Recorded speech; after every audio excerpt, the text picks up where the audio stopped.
Good morning. Good morning. Thank you. And welcome to St. Luke Lutheran Church. We are most happy to be able to host this event and most impressed with the students who are going to be performing for you. They are amazing.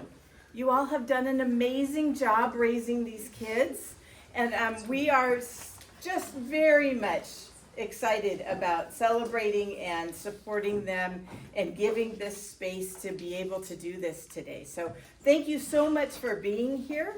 The bathrooms, if you need them, are right there on the right, my right, your left, beyond that little curio cabinet.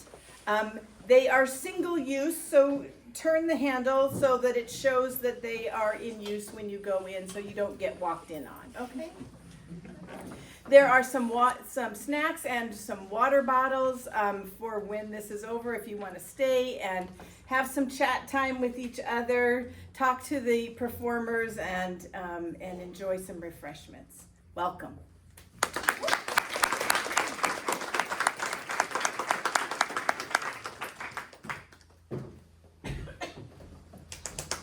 Hello. My name is Mikey Diaz. I directed the show, and I would like to thank all of you for coming here today. We all really appreciate it. It means a lot to us to have people here to watch our performances and to encourage us to continue this art.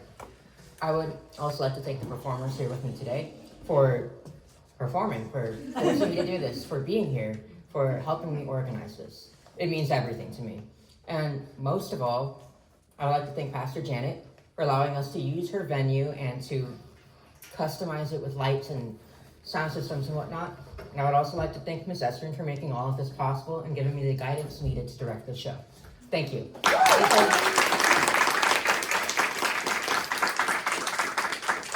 These are our hosts, Ariel Moore and Declan Stone.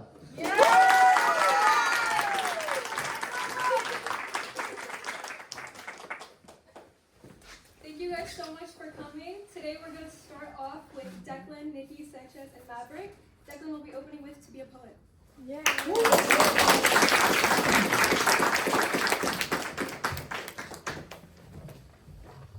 Hello, can y'all hear me all right? Yeah. To be a poet, you gotta have enough fucking time. You need enough experience to be worth anything, and enough words to let the idiots know it. If you want to get fancy with it, that's the complicated part. You need a cabin in the woods with a view of the stars. You need an arsenal of quills and leathers to ply your trade. You need enough material detachment to want to do the shit, but enough disposable income to justify it. You need daddy issues. You need a war. You need heartbreak. You need a broken childhood and inner demons and a talking cat that whispers the secrets of the universe. But before all that, you gotta have enough fucking time. And whoever has that, certainly not me. But I never said I was a poet, just someone who writes poetry. I have Cornell notes due tonight, and I don't have time for that either. So a few more lines couldn't hurt.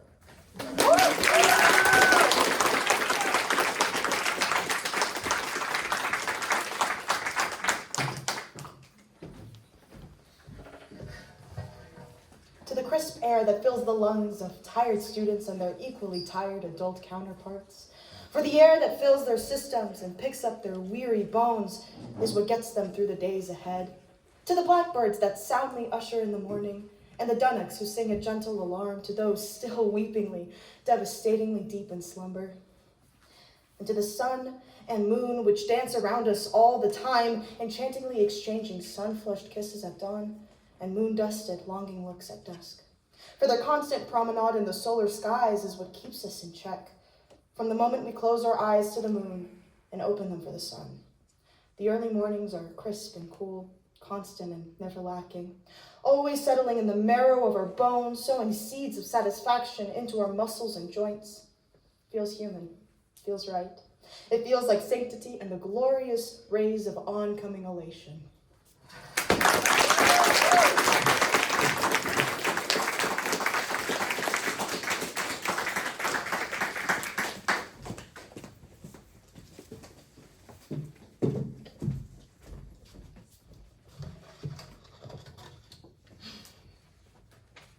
I wear my heart on my sleeve. This statement is not fact, but then again is in a figurative sense. I showcase my love and honor like a big tattoo on my face, although I do not have one. My heart is always something I have followed. He has always had control. He's made all of the biggest decisions of my life. I have followed my life by his exact plan because I had feared of letting him down. If I let him down, I break him, and what good is a soldier without a general? What good is a student without a teacher? What good is a father without a daughter? What good am I without my heart? Telling me what to do and when to do it. Telling me right from wrong. Who, what, when, where, and why. Who am I without my heart? I actually do not know. I currently do not know who I am. I was told to listen to my head. Think. Listen to the brain. She knows things, logical things, smart things, things that make sense, things that lack emotional reasoning. So now I'm me with a brain.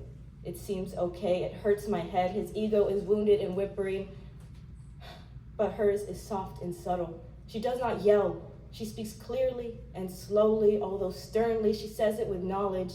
Knowledge is something I have always feared. It's unusual, it's odd, it's an even number like 2, 4, and 6, but I need her here, just for a little.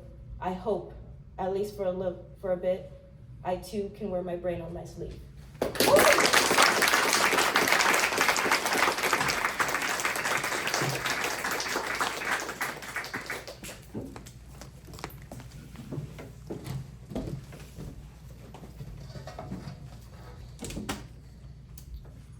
So little do I write about hope. It's so easy to look at the world today and not find such a little thing within it. It's an empty word to those who don't believe in it, and it's even emptier from those that don't follow through with it. It's honestly hard to feel hope. It's hard to look at the pieces of your life, the rights and the wrongs, and truly tell yourself to keep pushing forward. You may believe in hope or want to believe in it, but so few truly have it. So few truly seek it out and better themselves from it. I want to be a man that truly believes in hope. I want to be able to better myself and push forward through each and every day. I constantly hear that voice that offers the simple, sweet release of effort and work, the idea of giving up without a care and allowing yourself to rot from within. It sounds so tantalizing, so appetizing, especially compared to hope. Hope requires you to push yourself each and every day, to believe in what you're doing while denying yourself the ability to give up, an entirely exhausting effort. And for what? You've bettered yourself as a person by pushing through and suffering in every moment. Is that end really worth the journey to it? No, it's not. And it never will be. But accepting that life is hard is what allows you to live it, assuming that you let yourself want to live it. It really can be a wonder, this life that we're given, no matter how bad, no matter how good. I hope to be able to push myself to live life the way I should be living it. I hope that in the lowest points in my life that I can look back on hope and achieve it. I hope I follow through with the thoughts I've had today and to continue to live this painful, horrible, torturous life, because I want to be better, to be able to believe in true hope, and that I may one day be the person I truly wish to be.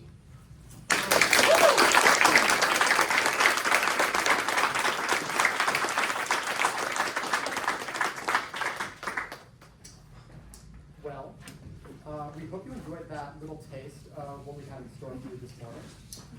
For our next segment, we have a piece by Lee, a song by Gwen, and then more pieces by Mikey and Alyssa.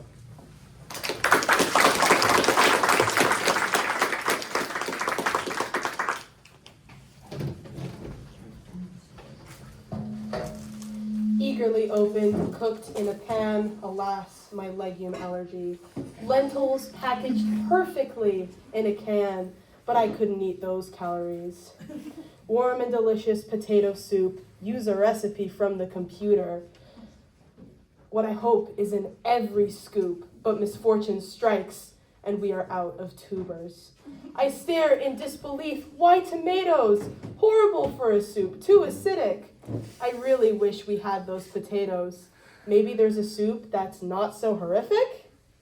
Chicken and noodle in a nice warm bowl. Certainly this will fill my heart's hole.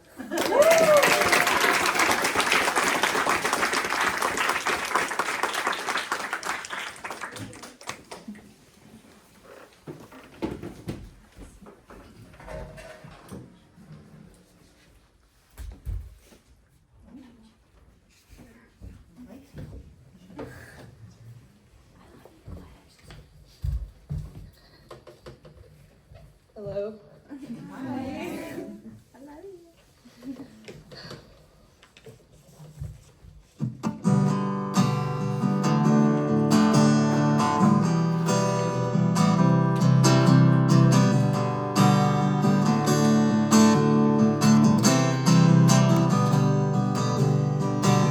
It seems obvious to rush by.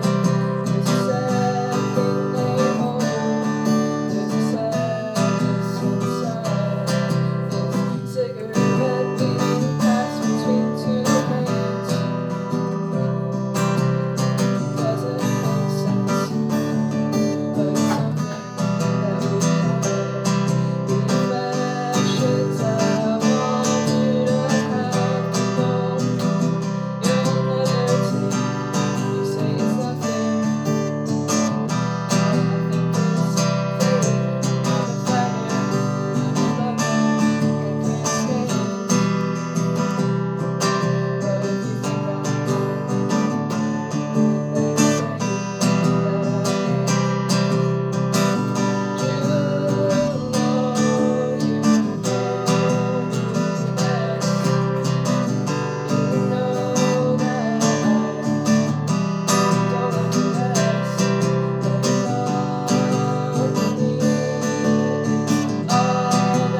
Live up a mountain a couple 100 feet high. Walk an hour both ways for a $3 drink. Fear the men on the bus and fear learning to drive. California wasn't meant for that tenth of my bank, so I'll pack up my bags and escape someday. See the clouds as iron bars, and the hills as ball and chain, the sun as your witness, and the night as your day. Always wonder to yourself what the outside is like, but let greed hold you stagnant and ruthless and tight. Dream of luxuries with both your legs, and slave until the night begins. Repeat the cycle until your demise, and your daughter might be born with a poet's eyes.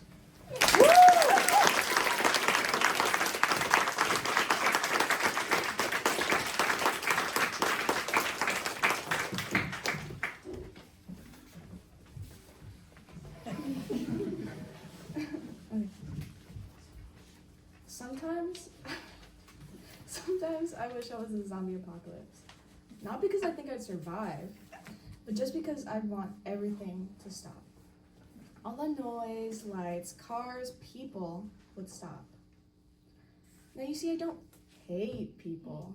It's just I was never able to fit in and participate in the noise.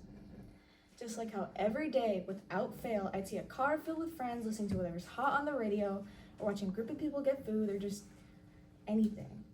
All it was a constant reminder of what I lacked in my life. But if toxins and disease ran the streets, taking over and making everyone a brainless unit, then maybe I'd finally be able to fit in and participate in the noise.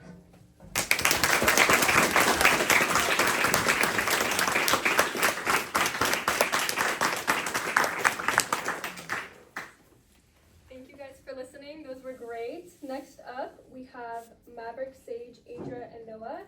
And make sure to answer Maverick's interactive piece.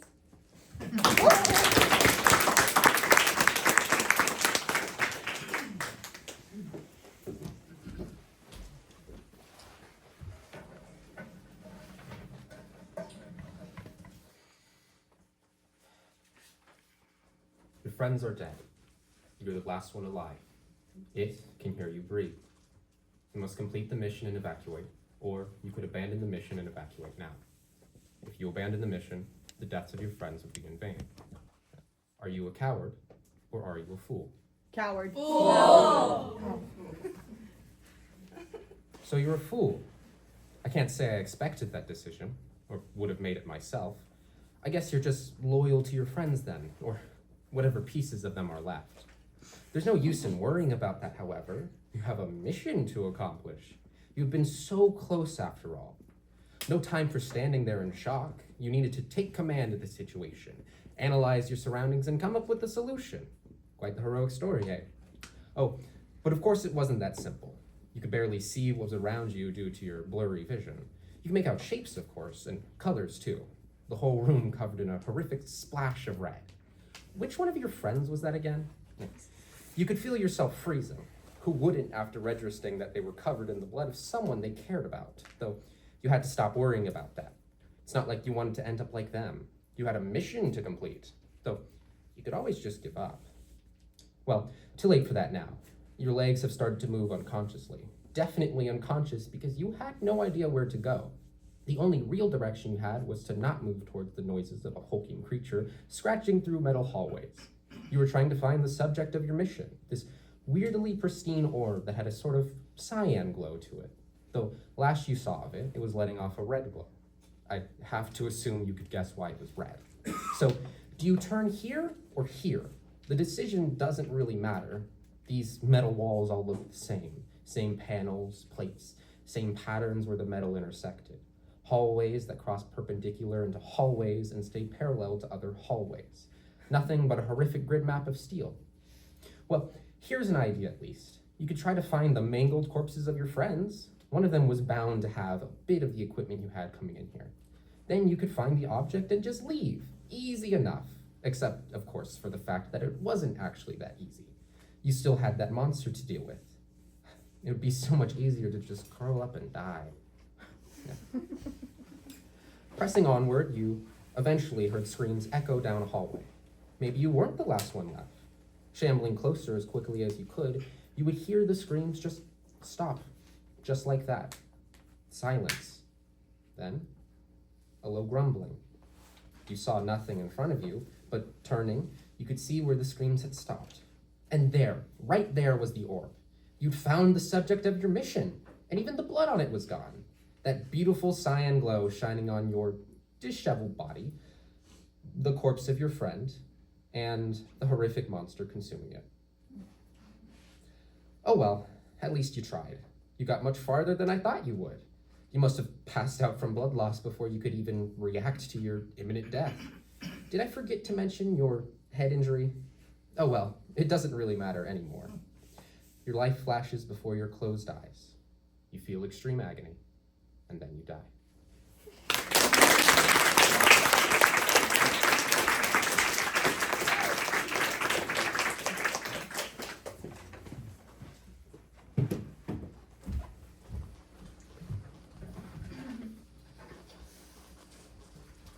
Purpose. Made in the perfect image of God, but odd to see that perfection is beside me. A full-fledged, Bible-pledged believer, an imperfect, immature deceiver of man, wondering if I can and live up to be everything that Jesus wants for me. Am I enough? Tough as his life was that he chose to die for me, for you. For he sent his one and only Son, a light so bright that he shone, left the throne and spread his love as he lived a perfect, sinless life that we, you and me, could never live up to. But what we can do is share his word and care endlessly and forgive entirely because he heals all wounds. Rose from the tomb and came back, said, "Have faith in me," Colossians 3:23. Whatever you do, work at it with all your heart. And do not part with your faith when hardship breaks your brain. Endure the pain and trust in him. But God, why are people so mean? John 15. If the world hates you, keep in mind that it hated me first. If you belong to the world, it would love you as its own. As it is, you do not belong to the world, for I have chosen you out of the world. That is why the world hates you. Because no matter what you do, man will always find a way to make you feel hated too. But God will get you through. So do not let the world's expectations drive you insane or let people make your light dim, for you have so much to gain if you trust in him. So do you need to be saved? Or are you savoring your sins instead of seeking a savior? Are you drowning and doubting and all alone, holding on to your own weight, the weight of the world, and no one is calling your phone? Reaching out to say, you don't have to worry anymore because I'm here now and I've heard it all before. So put your trust in me and you will see that there is a bigger purpose to your life than you thought there would ever be. But God is the key. Woo!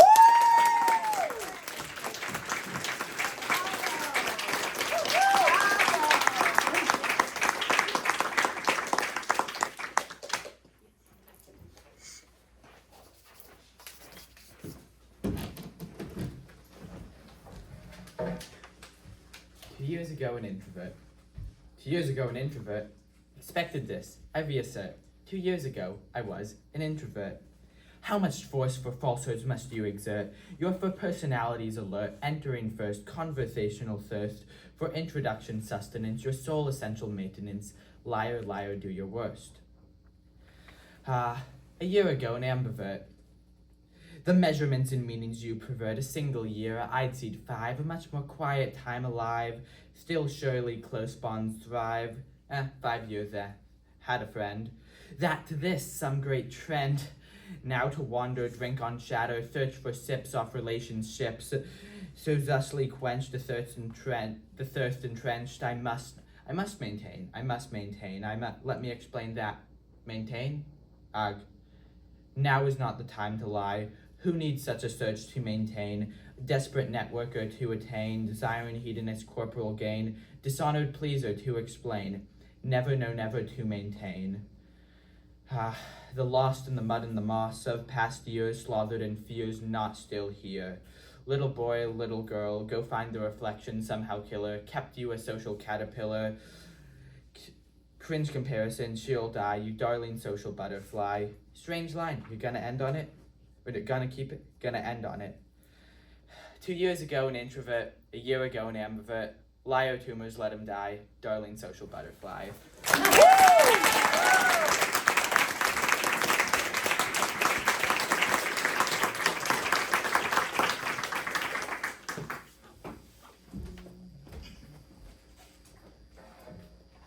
If only I could wade through the viscous air like the rough whitewater stream against me.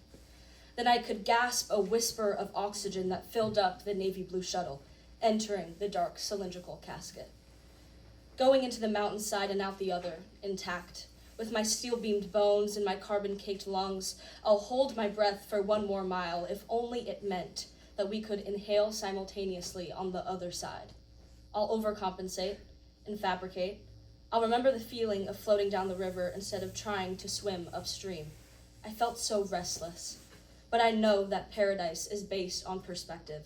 Every other heaven will try to compete and dwindle in comparison.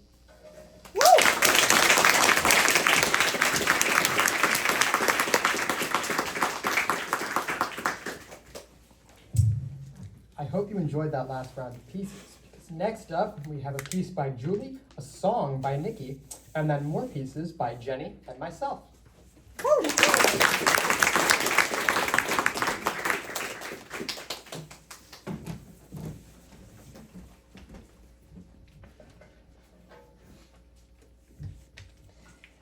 Troublemaker. Isn't that just a word for a kid who is creative enough to imagine the word in circles, not boxes? Someone who isn't afraid to dream, change, and speak their mind. Sometimes I'm still stuck in math books from 2nd grade, curling my fingers, and you can see the milky white bones under the thin skin, stressing over getting the answers right. He is outside in the sandbox, fighting dragons, living the life of an elf, and sharpening his wooden swords. I glance outside the window.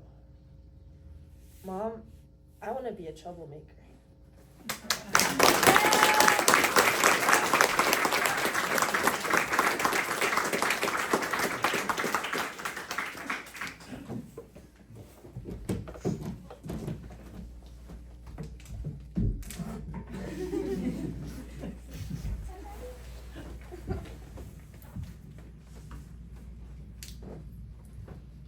Hello?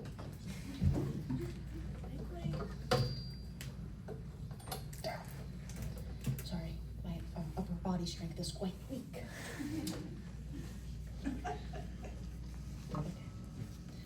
I met a girl with raspberry curls. She took me for a ride to see the world. I didn't get her before she drove away. Oh, a bittersweet end to my day. And I saw a boy with key limes for his hair. I saw him once, now I see him everywhere. I didn't catch his eye, too sour to see. Oh, the sun sets by a lonely lemon tree. Fully strange, spreading their seeds to bloom in my lungs and take root in my knees. Fruitfully strange, spreading their seeds to bloom in my lungs and take root in my knees.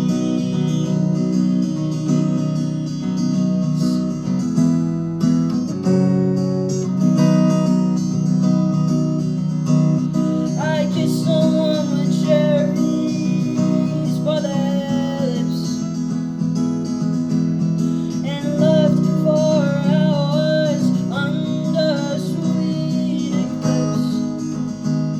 But when all was said and done, they left with the rising sun. I slept alone under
You take the girl out of the family, not the family out the girl.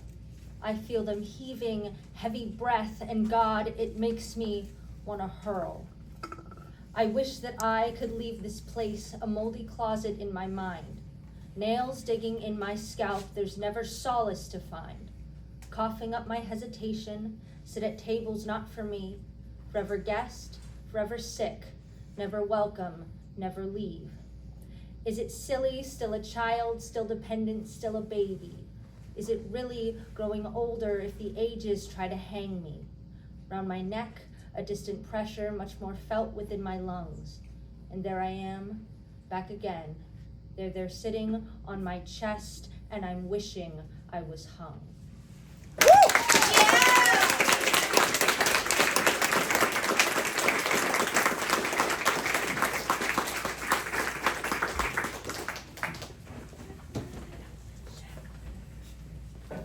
Hey guys.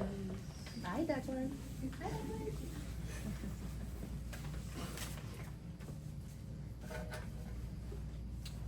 You look into a poet's eyes, and you see static. They blink different colors, spin like radio dials, and screech in the bleeding jargon of sentience. I'll tell you right now, they're watching you. They're scanning, they're processing. Not what you are, but what you represent. Not where you're standing, but what you could stand for.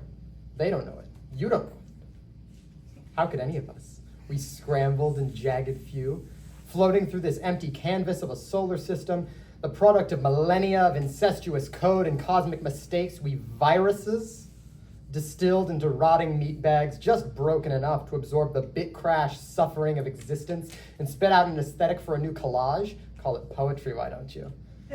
There is no we, there is no them. There is only a broken mirror reflecting itself. And though they are fluent in the binary code of the soul, that doesn't mean we're not all written in it.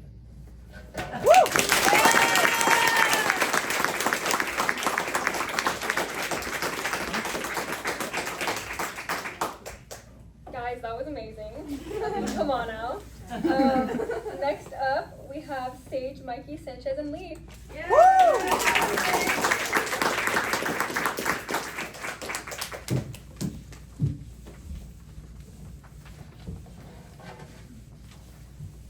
Because when I put my pen to paper, I turn ink to wisdom, pain to healing, worry to hope, suffering to save, dead to alive, anger to love, restraint to surrender, released to received. All because I believed in the beauty of journaling, the beauty of telling the 7mm lines the inside of my mind, preaching the gospel of my heart with only a paperclip to keep it from falling apart.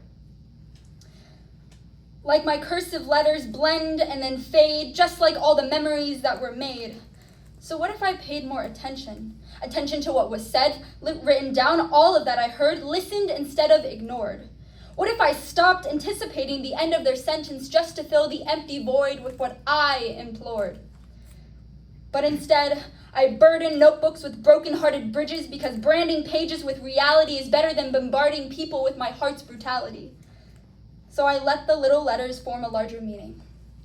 Meaning that maybe my writing will someday save someone's life. Or maybe it is. Or maybe it already has. Or maybe I've just saved myself. Woo!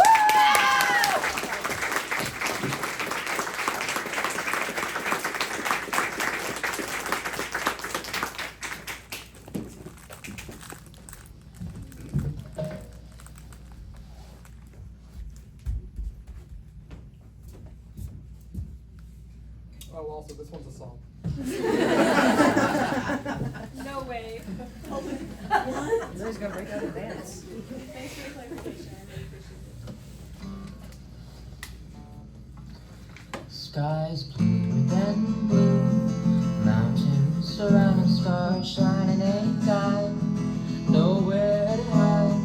God's great earth before been birth, the promised land where I belong. Some morning, a mammoth will bury his head. Hear them boots a clopping and know there is man. She'll cry, pray that she knows what is true. In a man's world, a mammoth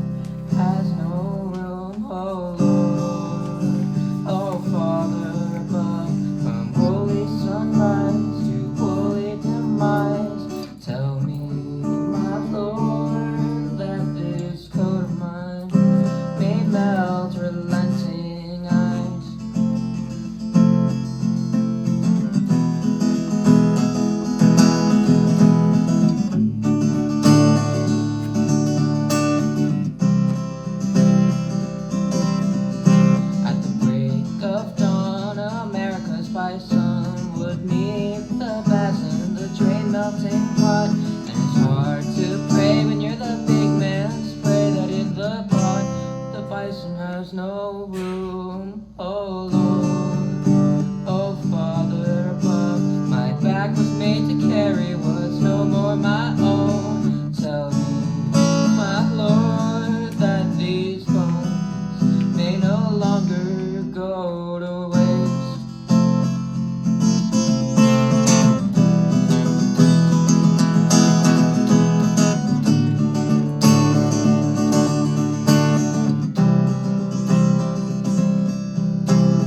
One afternoon in the middle of June, the woman whistles her tune to the sound of that big platoon marching round that metal band. She whispers these words, for she's heaven sent. Oh Lord, oh Father above, my willful birth is nothing worth. Tell me, my Lord, that my daughters may somehow find a way.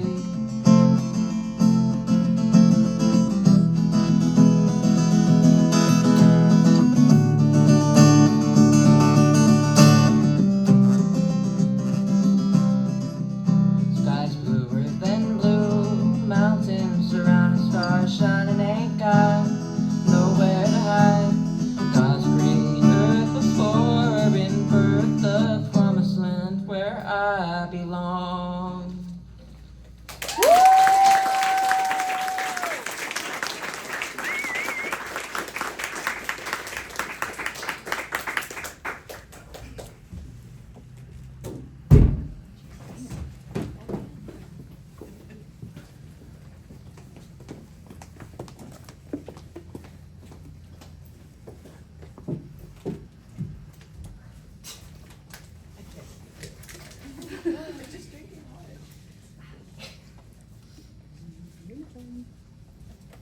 I realized today that to lead astray from my heart is to kill who I truly am. I tarnished the name, I engraved it to my own bark. What would the Joan of Arc think of my weak sayings? I am here praying on hands and knees to once again bleed for me.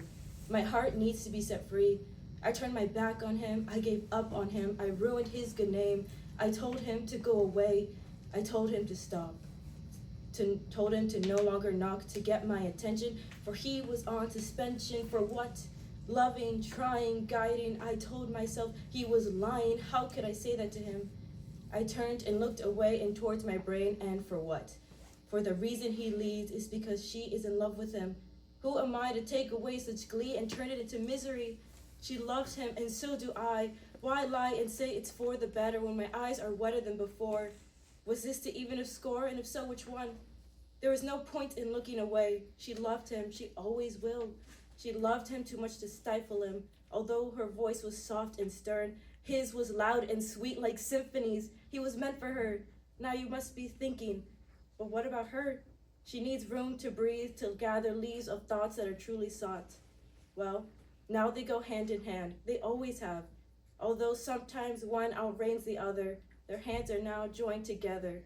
Why do you think from the vessel they speak, their voice is soft and sweet? Woo!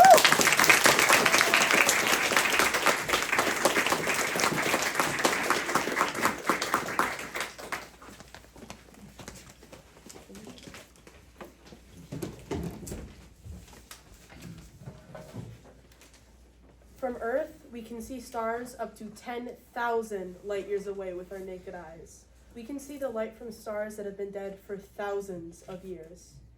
We met each other when our universes had just begun. Your light permeates through my galaxy. If the sun exploded, we wouldn't know for 8 minutes, only the absence of its light letting us know. We would still feel its gravity for another 4 minutes. Your light is absent, and I still feel the gravity. We drifted apart from forces outside our control. We've passed the event horizon, and I still feel the light.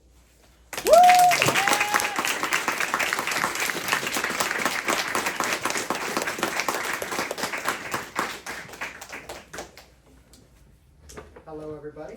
I hope you enjoyed those. Next up on our roster is our final set of this act for our intermission. And we have pieces by Alyssa, Ariel, Adra, and myself again. Woo!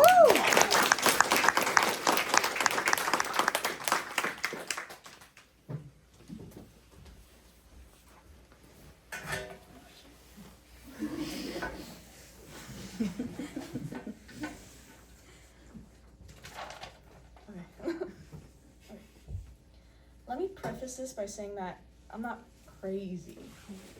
Anyone would feel this way if they just met the love of their life.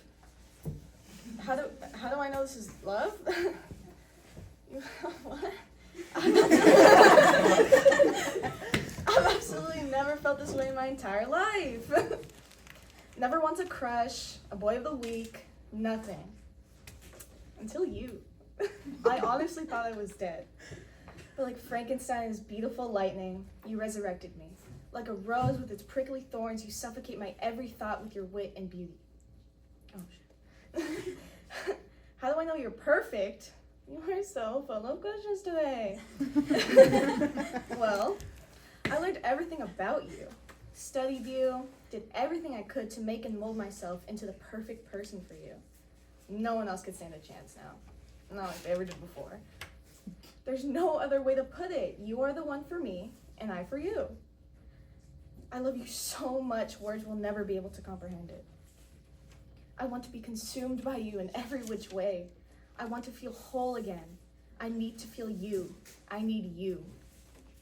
I don't want to go back to that hellhole. Please, my love, don't make me. You must believe me. This is love. This is love. This is true love. Like a dashing knight in his shining armor, you've come to rescue me from this wretched life. This is what they talk about in fairy tales. I just know it. And my love, you too in time will see it this way. Oh, wrong way. Soon I will infiltrate your thoughts just as you did mine. And it will be beautiful, and you'll love it, and we'll fall in love, and then we'll have kids, and then we'll get married, and then we'll grow old together, and wait, what am I saying? I shouldn't be rushing into things. We do have all of eternity after all. Well, I guess we'll see you soon. I love you.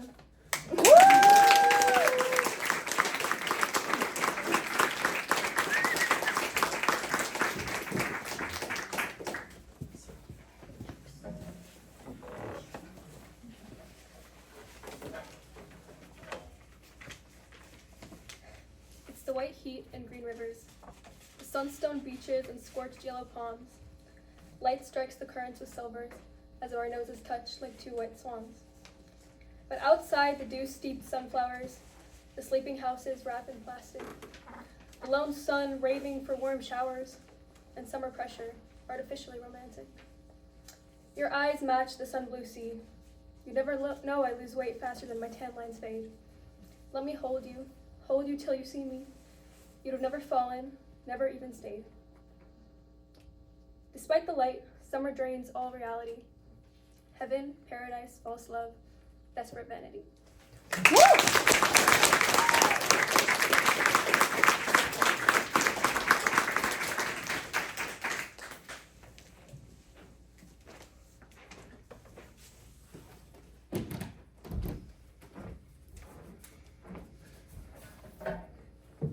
Remember when you venture to Atherdrift, September winds will unbrush the Vazarith to be surfaged midst the Slagalith, the maybe the Theraith, and in Atherdrift and Surfage, say what if far less you get atop the dream-gilded peaks. Ifnly you were closeless from the Vazarith, there'd be a death mist on the cliffs, yet still membering the Lalokith, it's there and nothing in Atherdrift, because here, and just here, you see the life-gilded peaks.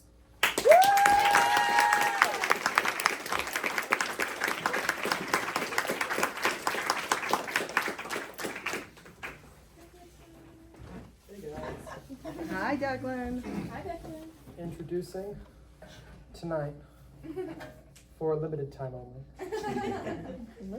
I would like to introduce to you Emo Declan. Yes! It can't be. Every morning, someone spins a wheel to see who will be shot in the head that evening. A ticket is pulled, a ball is dropped, and a little red dot appears on someone's brow. If I checked the lottery, I would probably see it. But I see red dots everywhere, so I look for them. The wind will scatter seeds whether or not I plant them, that blossom into alluring gardens of grief and pain, bearing fruit never forbidden, sharp as razors and eager to spread like weeds. Today is the day that I will be shot in the head. And if I'm lucky, tomorrow will be too. And every day after that until I finally win the lottery. My friend's mother won just yesterday. I was invited to the party, but I always hated the stench of roses. I was supposed to give the eulogy, too. They wouldn't have liked it anyway. I always had a way of turning hearses into clown cars, filling graves with giggling bubbles and popping their floral-scented agony. It's not a crime. Gravediggers make way for new roses to bloom. When I am shot in the head, I wonder if I'll die as a defiler or as a false effigy, in a prison of thorns or a palace of paling smiles. Will the messenger be shot if his discourse is comedic? Will he dishonor my demise or consecrate it with mirth, celebrate my life or drown it in damp earth, soaked black with tears and the whispered sorrows of poor souls cloaking fears of red tomorrows? I hope dying isn't the worst thing I ever do, the thing that brings the most sadness into the world.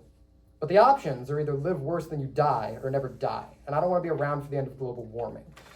So to those regarding the circumstances of my undoing, my funeral will be open mic, and if you can't whip out the most soul-cutting, knee-slapping, gut-busting roast at my expense, you weren't really my friend, and my ghost will be watching.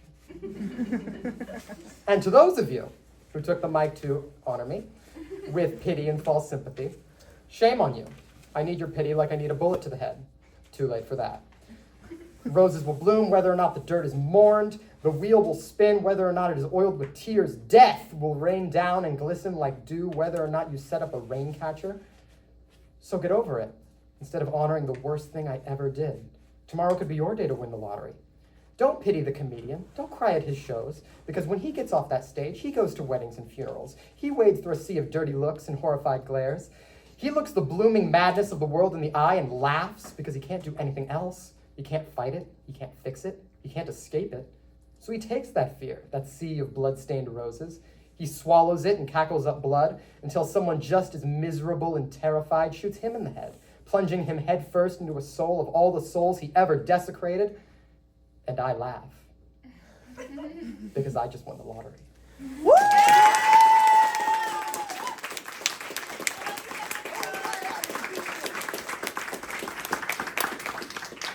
We will now have a 15-minute intermission, at which point we will resume with Act 2. Oh boy! I hope you enjoyed your bathroom break.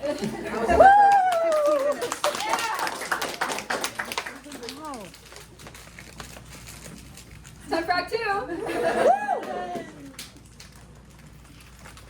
Please remain seated until the creative writing show has come to a complete stop.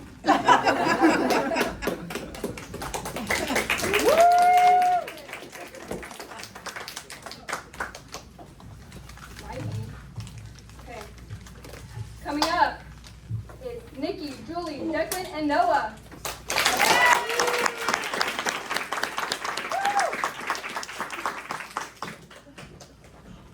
Good afternoon.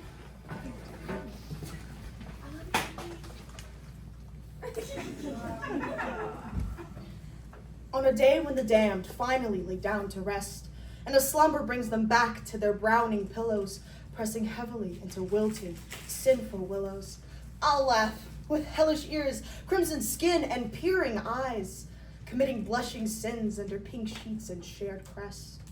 Yes, on that day I'll lay upon flowers he'll despise, I'll turn to throats, howling, rotting, terrible hymns, dinner and diatribes, and a feast fit for the kings. With lilac wine I'll clean up these Oedipus ruins, picking well at the remnants of mother and her kin, and cleanse them of their impurity, eternal sin. It is one mercy for which I struggle to muster. Was that the only solution? Damned execution?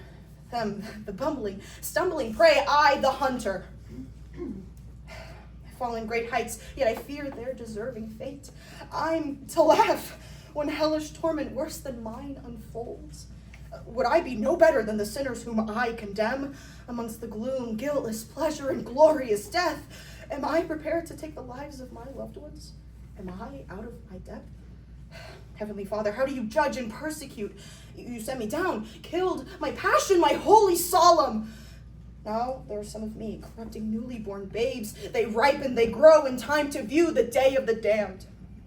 Dear Father, I know not how I dismayed and wronged you. I beg to bathe in your light, to mend my broken rings. Is murder the only way to redeem one's halo and wings? So cruel yet so benevolent, Heavenly Father, your claims to punish sinners for benefit My fool, sin versus sin can't lead to clear and thriving water. My eyes have never felt such a clear awareness. You, Father, don't seek to punish them. No, it is I. Bless me, if you can muster, for I have sinned again. The sting of pain is that of Achilles no longer. Kill these evils I shall, though not as your gladiator. Cleanse the blackness of humanity's soul I shall commit, for I see my central purpose is not you, my friend. Under crushing weight, guilty lights, I will not submit to a false god who sends his children down to hell's springs to rot and massacre, but never hope to ascend. Yes, the day of the damned has now docked its gloomy deck, broadening shoulders, burning eyes in a bloomed bosom, a sight fit for kings with bullets that ring bright prisms. I've decided to reap the busts of father's hell spawn. When I've cleaned up his blue mess, I march the holy trek, ascend Jacob's inflated head, and face him at dawn. I strike the grounds of heaven with cadavers plenty. I turn around and descend the way I want to.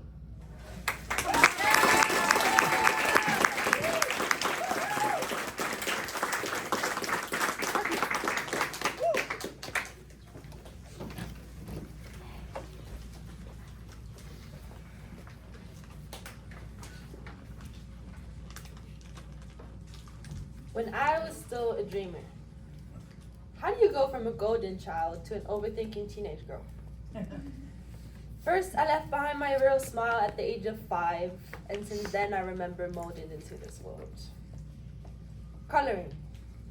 I am very good at coloring. Applying just the right amount of pressure to create the perfect shape, touching the outline, never drawing over it. Yes, I am good at coloring. When the messy bun is actually messy. Not the cute kind, but the kind that makes you get anxious because you have to leave the house in 5 minutes and your bed isn't made and your face is still red and your bun just won't seem to want to be the cute kind of messy. I have become more of myself every time I got hurt. And my heart is fragile. I'm slipping away from myself and my lungs can feel it. The air tastes different. But then, when Yana laughs, I can laugh again. When my mom strokes my hair softly, I can breathe again. When the sun in Levanto hits just that golden time of day, the world is whole again. When my dad holds my hand like he used to keep me safe, now I hold just to feel his warmth. The ocean touches my lips and I have no memory of any other kiss anymore. When Elizabeth Bennet reads me a story. When I ride my horse next to Alana with our swords in our saddle and with our short hair in the winds. When we find our way back to God in all the songs written about him on Christmas. Or when I cry in my mom's arms because I don't feel like doing anything else in that moment of time. That is when I remember that she's still with me. Sometimes under more layers of skin, sometimes under less. But I know that she's still with me. And it is my mission to keep her safe.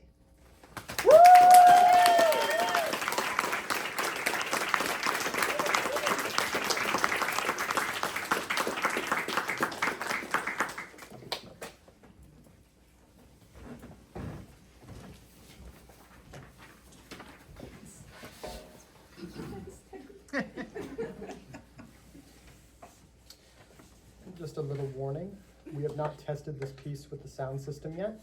So for those in the first 2 to 7 rows, I will unofficially designate that area as the splash zone. Stole my joke. Lights are also splashing, Declan. The splashing has begun. That's right. That's the hazard light. Yeah. I'm not like about to take off or something, right? I can see you gearing up though. Yeah. You gonna jump on one of those? There are 3 seconds until the light turns green. Spend long enough in this city, you learn to count. Spend even longer, you learn to ignore it. There are 2 seconds until the light turns green. Screw this! Slam the gas! You're never on time until you're early, and I'm always late, baby! That's the thing about living in this city.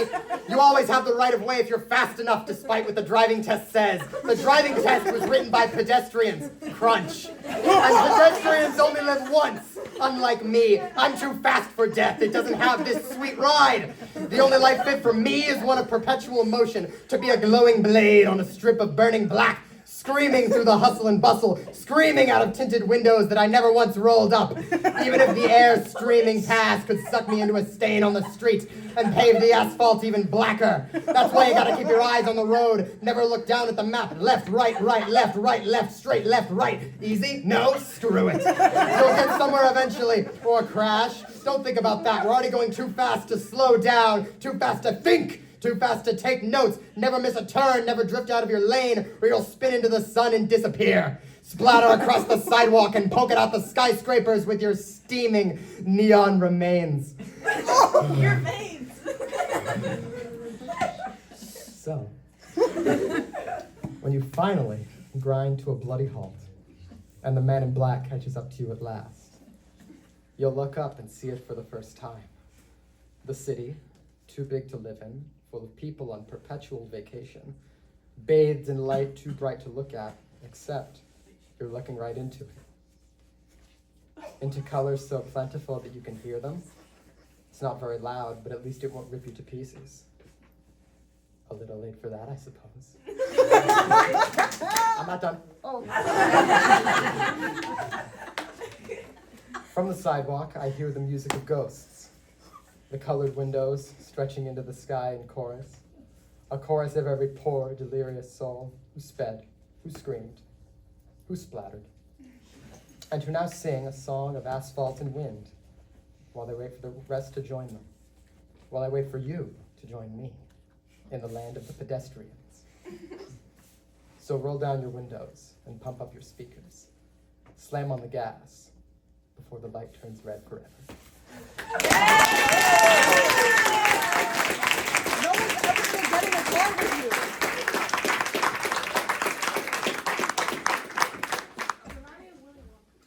I'm gonna follow that up now. Just don't get in his car. Wasn't planning on it. Pick me up by the scruff and the excess skin that has yet to scab over. Discard my phantom limbs that cling to her torso like a child, meek to the outside world. When I was young, I ran out of school after my father, hoping that if I caught up to him, he would take me home, but he held my hand back to the construction paper door and walked away once more.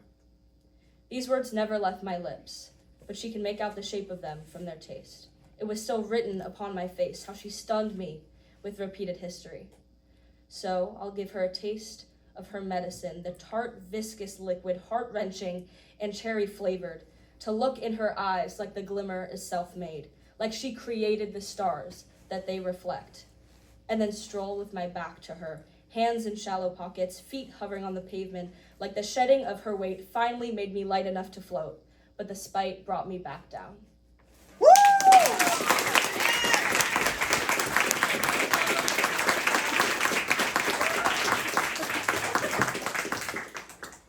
Hey guys. I don't know if it's the poetry or the summer heat, but me and Ariel are just boiling up here. It's Ariel and I. This is creative writing wherever it matters. Okay, well, coming up next is Gwen, Mikey, Julie, and Lee.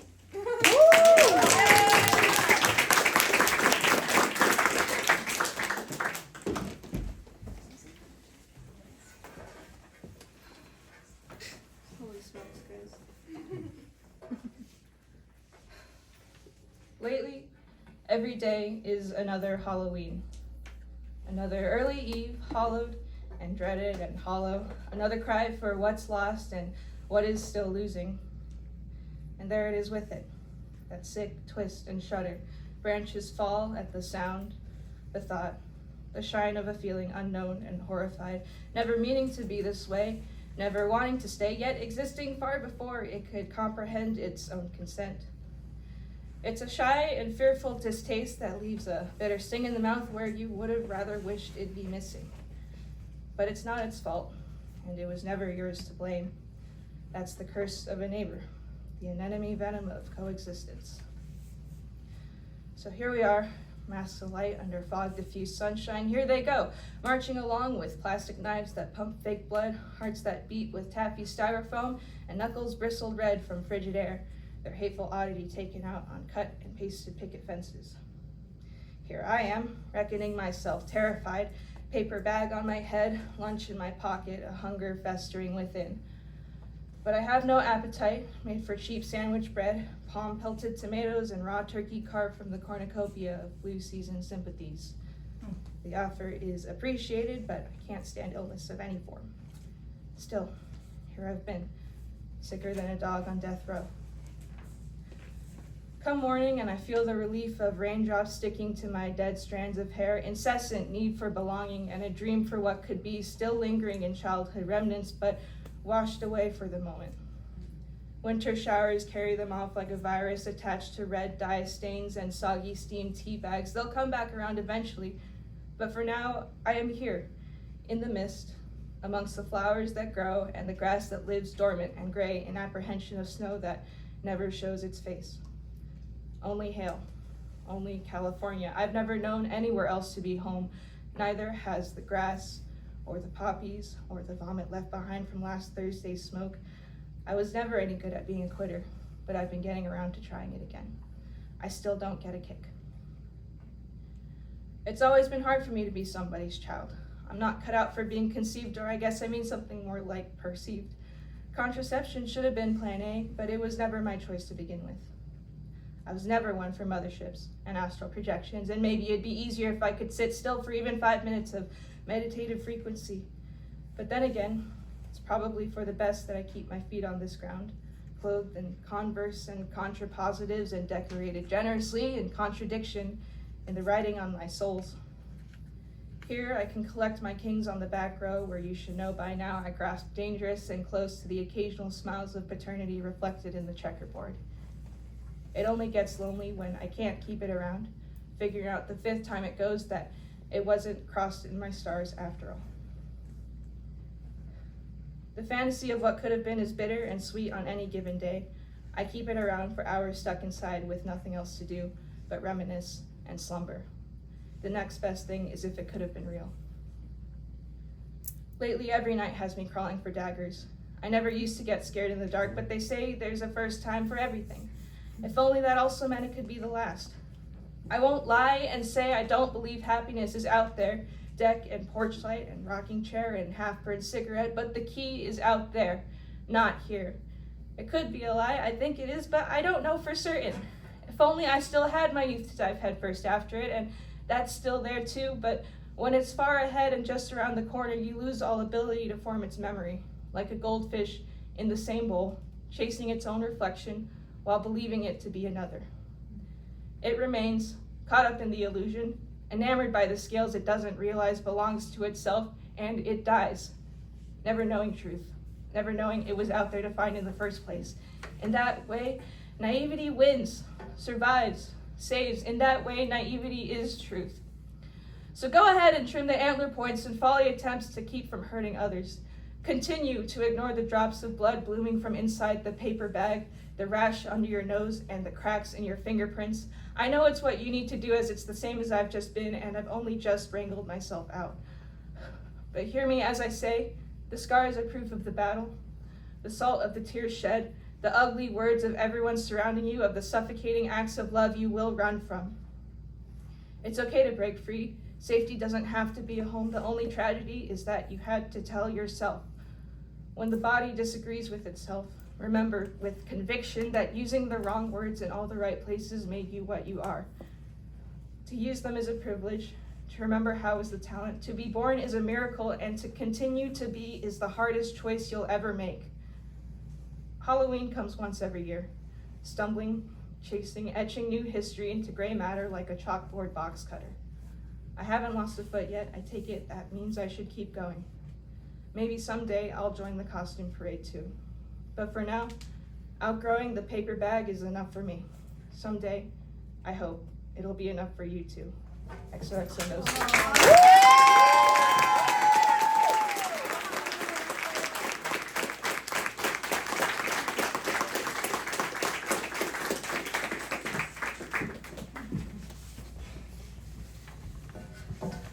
That was a lot. Oh, I love you, Gwen. She's my girl. That's what the boys on the big screen say. Voices roughened up for that performance. Hair oiled like they're too good for shampoo. It's a certain kind of arrogance, and it sounds like good old-fashioned masculinity. Like demeaning huffs, like aggressive displays of dominance, like I own you, bitch. Like, oh, my name's Brad and I own a BMW. It's supposed to sound romantic, but feels like the romance was sucked out the straw long ago. And trust me, they get real pissy when it comes to straws. Now do me a favor and picture something. Horseback guy in the American West with a lady perched on the mare's rump. You're gonna ride into town, but there's a sunset and the lady says, gosh, ain't that pretty? Horseback guy doesn't look, says, yup, real pretty. So they ride into town, and right away some drunk guy stumbles along, giving a whistle like a whip. He hollers, hey cowboy, how much for the girl? Horseback guy says, that's my girl, pulls out the old 6-shooter and shoots 6 into that drunkard. Then gives a warning glance to that lady, that poor lady. The man's thinking I'd kill for her, and the woman's thinking, my God, he'd kill. Let's jump back to now, please. There's this girl, head twice as big as mine, thinking up a storm day and night for such a simple reason. Because she can. She'd ask me what I want to do, and I'd say I hadn't thought about it, so you best believe I'd come up with something myself. I'm more of a looker than a thinker, so while she goes trials and tribulations and all that, I'm thinking about the guys she passes with those huffs and oil and angst and violence, and though I'm not one myself, I'm afraid not to protect her from my fellow man. So, yeah, she's my girl.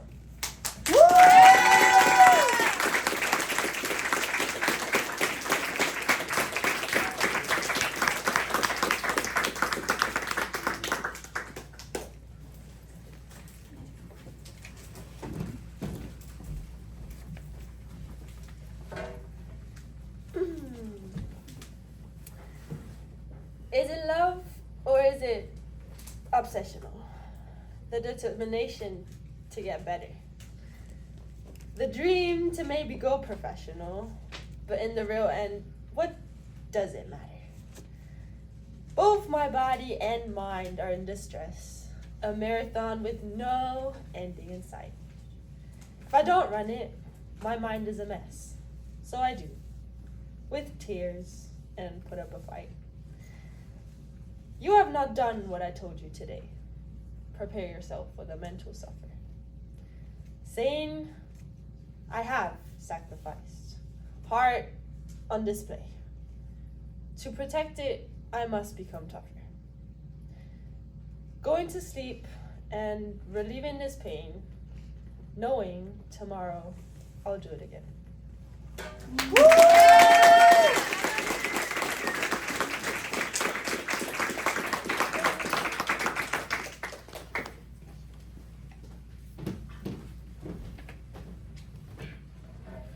The evangelical Christians on the news confuse me when they say that being queer is against God. I certainly feel holy in my transness. The hairdresser says I am going against nature the first time I get a short haircut.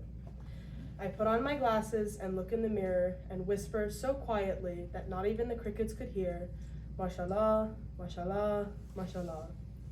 I am overcome with a feeling that requires me to go back into my holy language. Surely God has willed this joy of mine.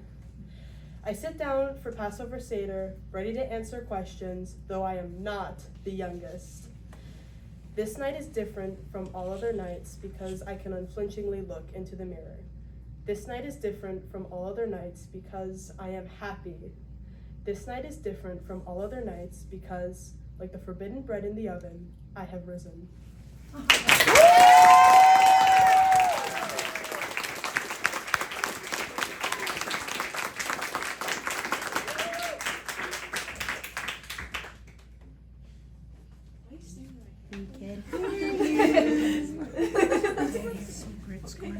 Kind of read lips.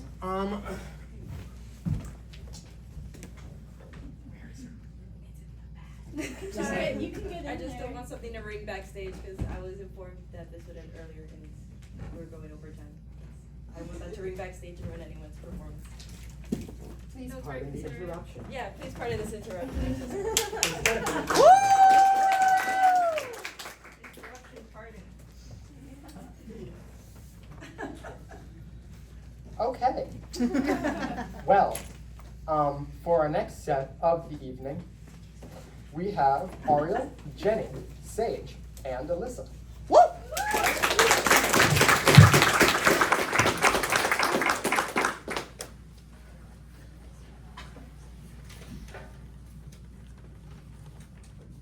I wish I could be like him, a still statue in the face of hardship, a strong captain who doesn't let the differing, dividing directions of the crashing sea affect his steering.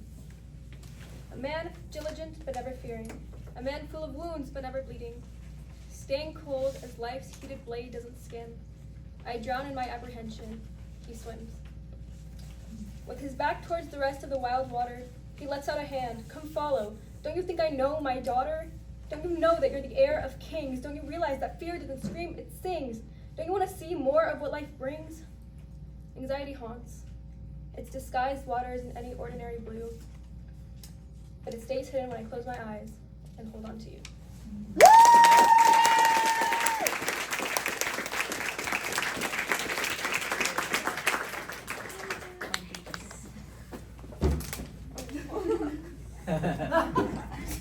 Why do you laugh like that? What do you? Small dog in big cage waits to be fed. Small dog jumps at those who walk by, no one glances over. Small dog is starved, just enough to where you can see her rib cage, but it can be hidden by a sweater. Small dog is lonely. Small dog has a family, or did, or could, birthed from self-made strays who ran away thinking they could make better for themselves. Small dog longs to be pampered, fur not matted, nails trimmed, teeth brushed. Small dog turned big dog, learned resentment. Big dog stopped jumping, there wasn't enough room in the cage anymore. Big dog has sores left open and stinging, infection is inevitable. Big dog was taken before as onlookers point and whisper. Big dog remembers those who said they wanted her but never came back. She despises them the most. Big dog's cage has been open for years, and yet she fears stepping outside. Big dog is still small dog in her mind. Small dog can't open the door no matter how hard she tried. Big dog in small cage, afraid of any good change. This is where she'll forever reside. Woo! Yeah!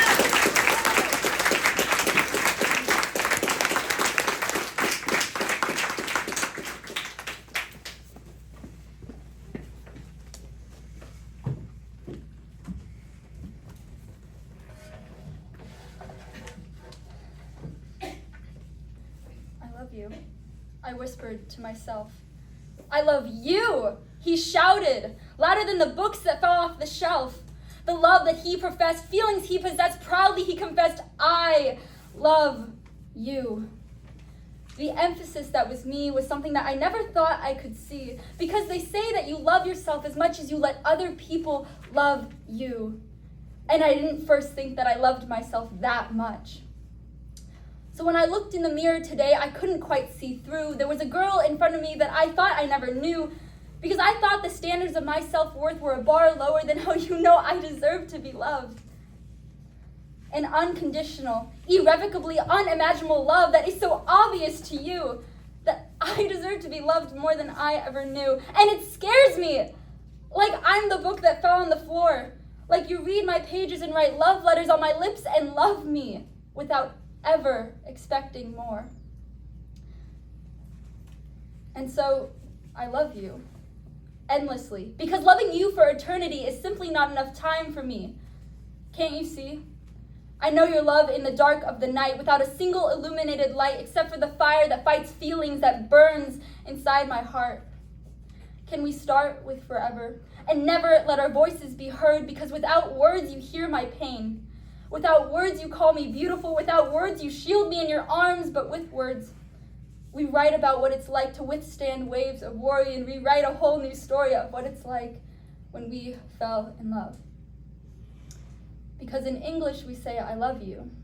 But in poetry, we say, no amount of words, nor light, nor space, nor time, nor joy, nor laughter, nor money, nor tears, nor trips around the sun, nor how much I admire your soul, your heart, or your face, will ever truly explain the devotion to you that I so long to embrace. So no matter how much fear, or whoever is near, you will always remind me that I love you is something you shouldn't just hear.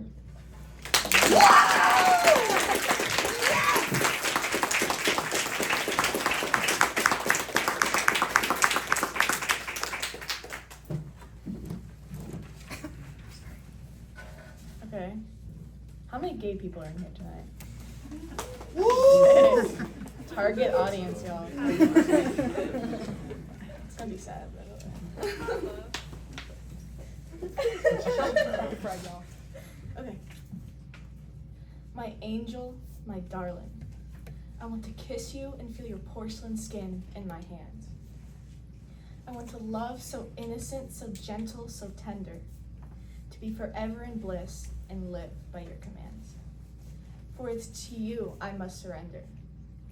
But I'm scared. I'm scared with one wrong move of my rough hands, you'll break. And I won't be able to bring you back no matter how hard I try. How would my thoughts survive without your hair and smile to cause an ache? I'd much rather go up and die. But I can't hide it any longer. It hurts too much. With how radiant you are, I have no excuse for when my heart shrieks, for I can't bear to look at you without being able to touch, while your rays of sunshine have left permanent sunburns on my cheeks. And oh boy, how you've got me on your hook reeling. I wish our love didn't have to mean we commit such treason, because I'd have to stop the world just to stop this feeling. But for now, I'll make another excuse, another stupid reason.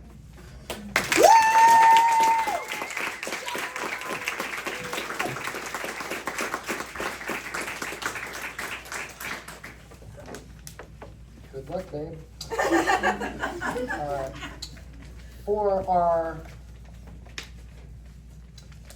For our next segment of the show, we have a longer piece by Maverick, along with subsequent pieces by Noah, Leahy, and Lee.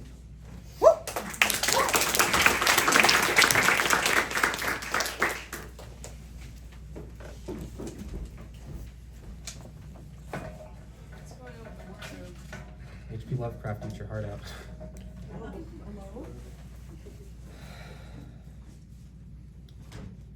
He stood up from his desk quickly, hearing his chair scratch against the wooden floor. His hands rested against the table, the ends of his fingers on his left hand holding open the book at the final page. His right hand had his palm over the cross, his fingers not clasped around it. He could feel a bit of the metal where the rust had eaten away already, jagged pieces of it pushing against his skin. He could feel this pain, his other hand touching something soft, the fur between his fingers, the low soothing sound coming from what he touched, the slight grin that came from his face as he relaxed his hand. He would step away from his desk. The outer edges of his mind were seized. He turned from his place of study and looked into the rest of the room. The candle had gone out. He wasn't staring into the shadows in the corner of the room. It was only the shadows. Nothing else but the shadows. He still didn't blink. He took slow, deliberate steps over to his blinds, a foot dragging across the floor and landing on an unsatisfying squelch of a noise. He raised his arm, feeling the thin layer of flesh that connected from his elbow to his hip, grabbing and holding the blinds up within this movement. The moonlight would shine against his body, turning his head to his arm to see no thin layer of flesh.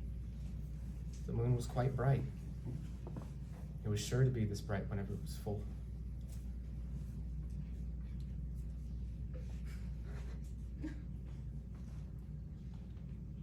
It was a waxing crescent, a little ways past its process to being full once again. He leaned closer to his window, looking more into the moon. The whispers had grown louder, telling him all sorts of horrendous things, things you couldn't just simply do. There were always consequences. The moon was beautiful. You remembered the nights you had with her like this, coming to the window and appreciating the details of life. It was small, but it was what you had come to miss over the years. He felt as he leant towards the window even more, the glass protecting him from dropping down below. The street seemed so empty, not a person in sight. You leaned closer to the moon, arms lying against the windowsill as your head stuck out of it.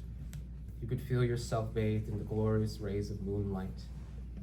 You could feel her standing beside you, her arms gently wrapped around yours. It was a nice night, you would say. She would smile, leaning more into you, the warmth of her presence seeping into you. You could feel tears slowly begin to run down your face as your vision started to get blurry. You would hear her voice. I hadn't heard her voice for so long. I was scared I had forgotten what it sounded like, that when I finally would hear it again, I wouldn't recognize who it was. She had said, "Why don't we head back to bed?" I would nod. "That sounds nice, dear." Last time I hadn't. Last time she had gone back to bed without me for the last time. Last time she grew distant. This time I felt her arms tighten around me instead of pull away. I felt her pull as she stepped away from the window. I felt the moonlight leave my skin. The cold wind of the midnight breeze left there, outside. Nothing but a slight imitation of it entering calmly into our home. I would turn to her, kissing her gently on the cheek, just to then smile. I stepped out of the door to my study with her, entering the hallway of our home as my kiss and loving smile caused her to giggle, which made me smile even more. Then, I finally blinked.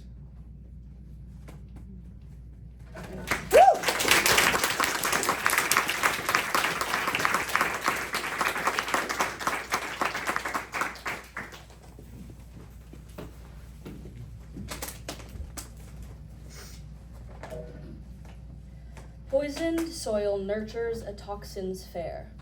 The fetid fumes like a haunted miasma, the air thick and horrid, our bones on an opposite scale.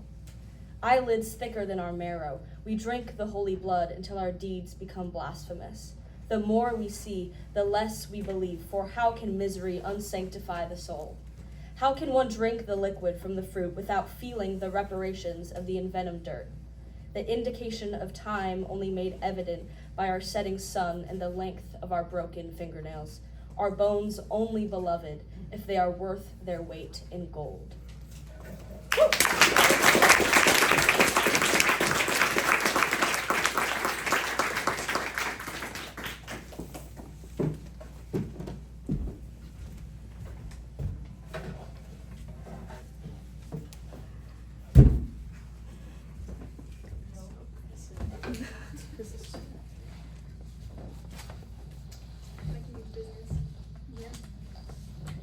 This one's a song, by the way. No way. Knees to the floor and palms pressed together. Oh. I am asking for my woman forever. I am praying, maybe fighting, for God to make me a believer tonight.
Circling, circling, circling around, my school only has 3 others. Bobbing and weaving, up and down, the 3 of us fight for our supposedly shared meal. I wait all day hungry, desperate to be fed. How I long for the clear brightness above my head. Quickly I ascend, jumping with all my might. I have left my school and reached the light. But this freedom is fleeting. I crash back down into a cold and hard world. My lungs collapse in on themselves. I can't breathe. I jitter and jump, trying to return. Please put me back to where I was from. How could I have known this was what was waiting for me? I only wanted movement and a change of pace. Now I will die in this horrible place.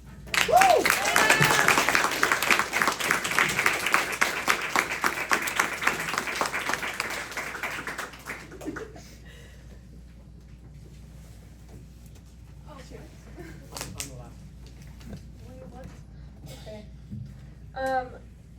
Sorry about that. Next up, we have Sanchez, Gwen, Sage, and Jenny.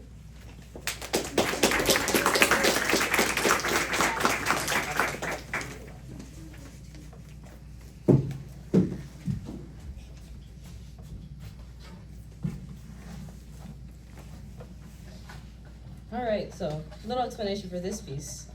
This is inspired by the Jabberwocky, so I hope your ears are clean. That's all I'm gonna say. Nonsense, bobs, its contents. What is contents? Piece, lease. Am I leasing my brain? Frames, cranes, insane. What is insane? A walk in a room with looms of arcing, darking. There's barking that's barking my brain. With a little man with fans of rhymes that go crazy for minds that say lines of crimes are insane. But thinking with reeking smells of sound are foully mound for the conscience bound. Sympathy, crempathy, empathy. What is empathy? Feeling, seeing, creeling. Am I creeling something? Doves, love, bove. What is bove? Mountains of ground with seething creelings is reeling in fish of crisp crish. For empathy is stiff and bars for cars drive far, but not enough for nails to be planted in jails. But wailing boves claim the ones to keep the reefs of locks that mock the grains of brain. Thumb, numb. What is numb? Morbid, lurid, corbid. Am I being corbid? Fit, split, fits. What is fits? Being locked with no keys is the fleeing feeling of numb thumbs, cause ones shatter in circle pattern on the roof with cooling wind hooves. As it spins, winds, the hallucinations of patience become thoughts of odds, which are raw calls of intergalactic rackets. That makes great packets for signatures that show pictures of corbid pains. When insane in bed frames or in fugs of rugged monks, you see more than one spinned wind. You start seeing two, because it's not just you that is stiff, it's the brain's tiffs that start to fit. So now together in shifts, conscious to see nonsense, which is creeling feelings of morbid, corbid thoughts that ought to be stopped because you're now split in fits of two. That's how I knew I am no one like you.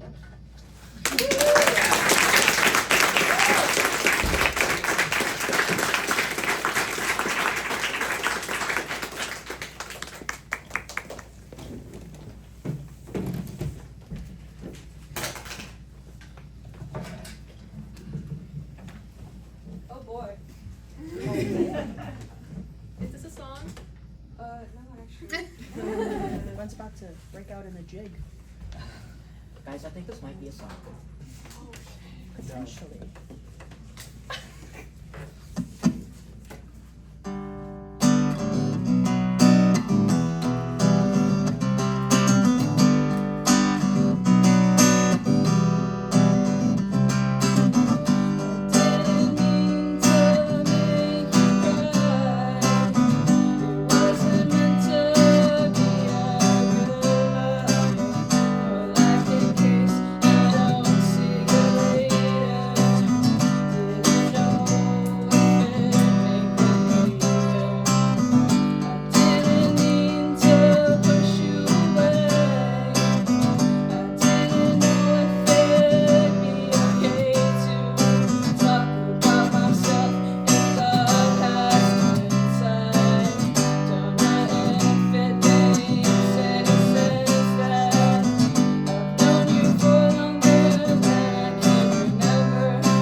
I always wondered, is ignorance truly bliss? Did we miss something along the way? Chose not to hear what all the politicians say, thinking, come what may.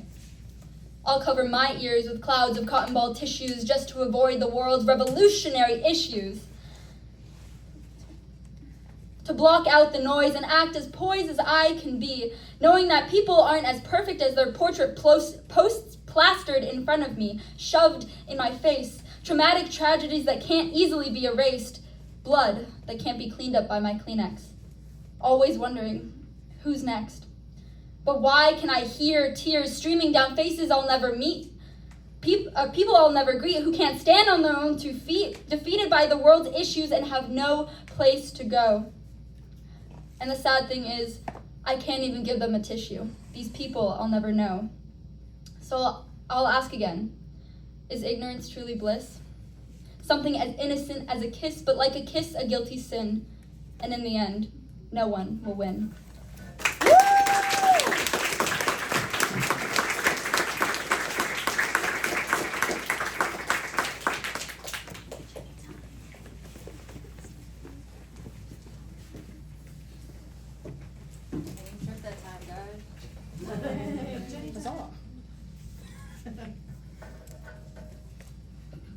Breeze hits the petals I hold in hand.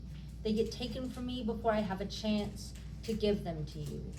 I smile, creating lacerations on my tongue so I don't misspeak. You glow as I dim, but I don't mind. I enjoy watching you through foggy windows, waving as we pass by, only for you to look right through me. I am always holding my breath, always averting your gaze. You make me powerless, yet I can't help but submit. How can I not love you? How could the world not love you? Every single facet of wonderful you. I'm scattered, and only you can pick up my pieces, puzzle me together. I don't feel whole. Blooming roses wilt to my touch. I wish I could just sew my mouth shut. Maybe then we could actually be friends. It feels like this hurt is never gonna end. I wanna rip apart my chest, my heart, your caged pet. Just give it a rest. I think as the sun sets on one day, another might arise through never-ending seas and infinite skies. For you cannot fall without ascending first. So thank you, my angel, for blessing me with this curse.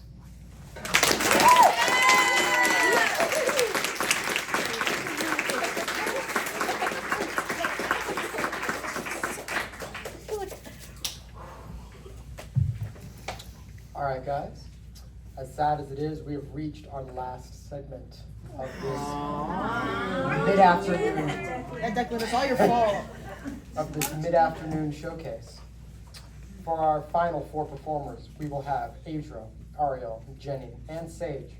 But before they go up, I do have a question for you. What is the logical conclusion to being placed in a round room and asked to stand in the corners? The answer is easy. The answer is going crazy. The whole world is going upside down and turning crazy. I am having English breakfast tea at 9:47 at night. Lunatics like me should be put in rooms, but the world is a round room, rolling out the red carpet for hexagonal pegs like me to live in its corners. And I'm drinking my nighttime breakfast tea to be a good little societal boy, to fit in, to stay productive, to die stressed.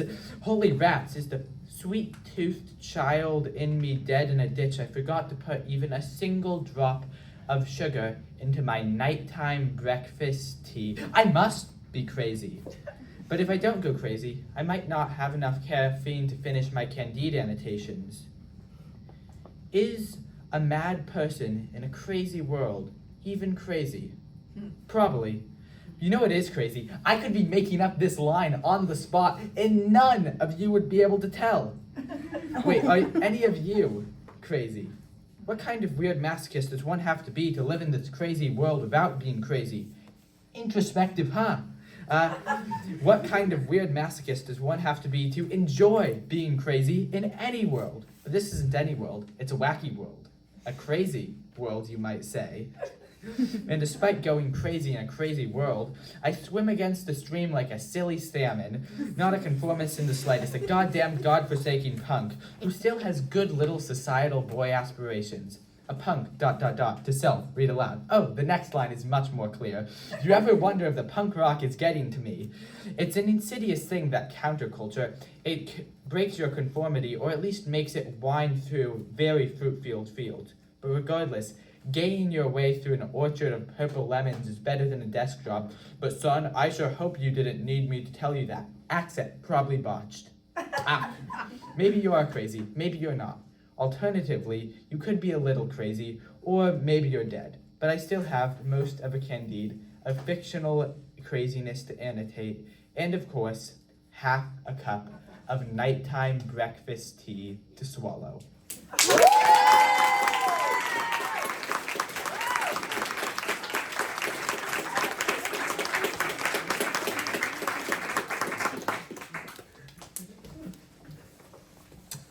Hey guys, this one's for the women. Yeah! I love you. I love you more. Okay. This doesn't look good, she says to me in the children's section of the store. I see her eyes glued to the sequins of the halter tops they sold. Just 3 feet away from her was a whole new world of beauty and womanhood. That's too old for you, I told her. She sighed, sat in the cart as I played with her hair. I wondered if I'd ever get highlights from the sun again. I had one just like hers when I was her age. We took the cart past the women's section, and I couldn't tell if her eyes glowed or watered, as the days she could live out her bright dreams seemed too far to grasp, yet so real she could perfectly illustrate a picture in her mind. The disparity to grow is so real. But it breaks my heart that this girl, the epitome of youth and joy,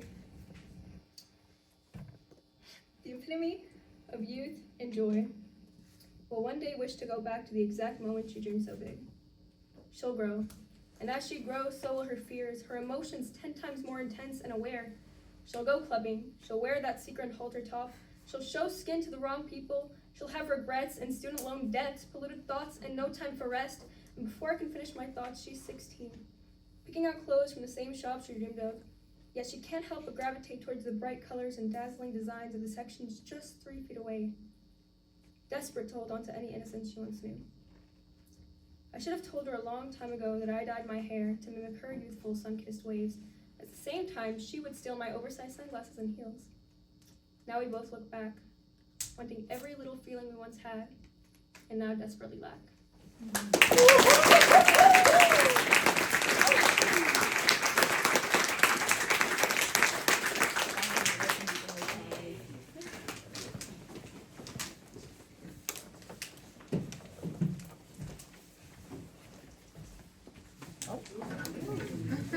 A warning, guys. This is a song. Oh my god. Oh my god. It is? When he meows, he dumbfounds me, makes light of the boundings, takes way from the growling and all the unseen. Using cat-like enchantment, he's more like a bandit, waiting to use it to keep his paws clean. Yet one day they got him trapped up like a possum, caged in for the time with escape out of sight. Blood dry through the holes, mending unchangeable roles, place barrels of pistols aimed at the lone night. When walking to market, I find myself target of all the young misfits sadly put out. Arriving at doorsteps, within hand my forceps, removing the bullets I find without doubt. The squawking and preaching left over from teaching, the way the world's leavings are mildly depressed. Gave in was her beak, feathers looking so bleak, took pity on she just to let the girl rest. Couldn't wake from her slumber, slumped like some lumber, tragically rustled from fights and nights last. Eyes open from screaming, eyes hazed as she leaves me, flying up north to escape from her past. When walking to market, I find myself target of all the young misfits sadly put out. With feathers plucked dry and with no sense of eye, we find young bird crying then matched with her pout. When wading through water, their gills full of fodder, nothing to bother, never any stress. Loads too large to bear, feeling life made unfair, them losing all care was just anyone's guess. Swim swimming through rivers and ponds left from geysers, which ravaged their towers of cleanser and mead.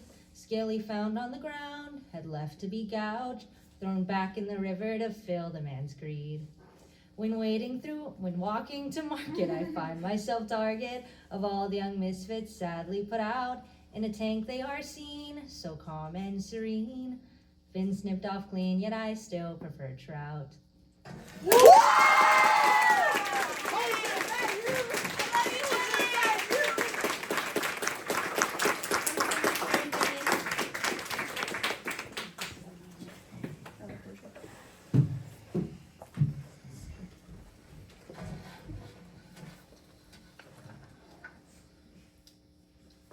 Did you make it? Did you live your life just as you hoped you would? Did love find you? Did it last? Did you get past your pain? Did you go insane but started from rock bottom over and over again? And yet you overcame and lived it through and will never be the same. But at the end of the day, aren't you glad that you lived your life to the fullest, that it's almost funny, that you laugh so hard that it hurts your tummy, that you're tongue-tied to the point where you think, at least I tried? Did you make it? And did you cry for so many hours that it gave you the power to know the difference? Did that inference make you grow, to know so much more now from learning to let go? At some point along the lines of life, the same thought lingered. Whoa, did that just happen? And that's when it hit me, split me down the center and cracked open my mind. That will always wait, yet anticipate the future and realize that there's nothing there that we'll ever find to satisfy our kind. That apparently the present is the key to knowing joy, not some game, not some silly ploy that we put on our plate. The more we sit around and wait, the less time we actually have.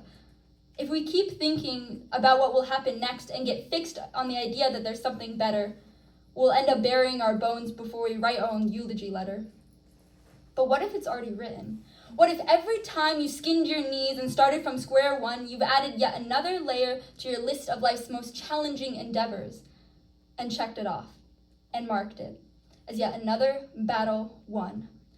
Because the simplicities in life, like sunsets and strangers and smiling, like crushes and crying and carnivals, like daydreaming and dating and not giving a damn, like breathing and beaches and being hugged for the first time, like falling in love and flying and films, like people pleasing and poetry and finding your purpose. But really, did you make it?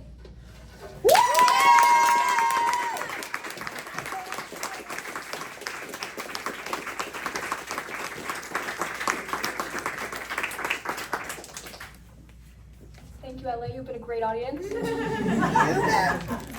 That is the end of our show.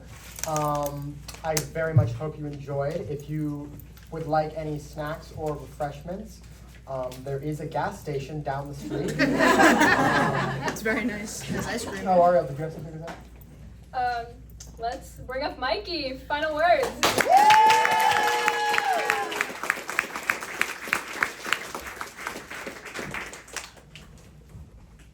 Hello again. Hi. What do you guys put on? I would really like to emphasize how grateful we performers, and me especially, are to each and every one of you who came here today. It really means everything to us that you took the time out of your early afternoon to middle afternoon to come and join us today. It's so important to us as artists to better our art, to perform, to do this, to make this real. And thanks to you, we've been able to do that. I'd also like to thank, once again, Pastor Janet for letting us use her venue.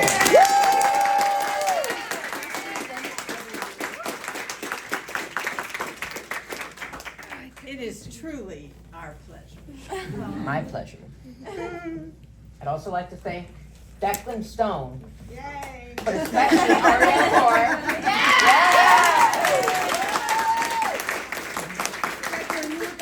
Aren't they great hosts? That was a question, not rhetorical. Wait, what was the question? Yeah. Yeah! What was the question? Hey. Mikey, could you have all the performers stand up so we can give them a proper... Can we hold hands like Broadway? Oh my God! Oh, I'm sorry. On stage. Oh, on stage.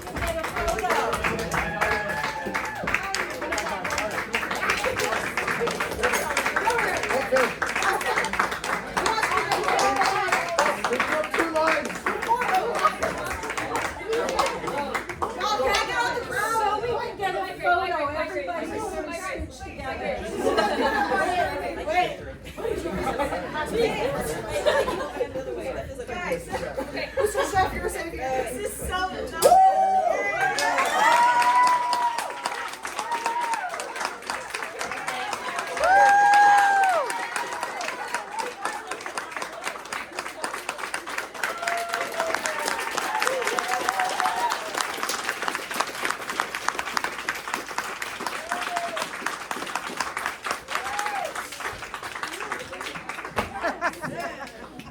The final person I would like to thank is once again Miss Patricia Estridge. So that was exciting. She's prepared. None of this would have been possible. So again, thank you so much for all that you've done for me and for the rest of us. I love you all.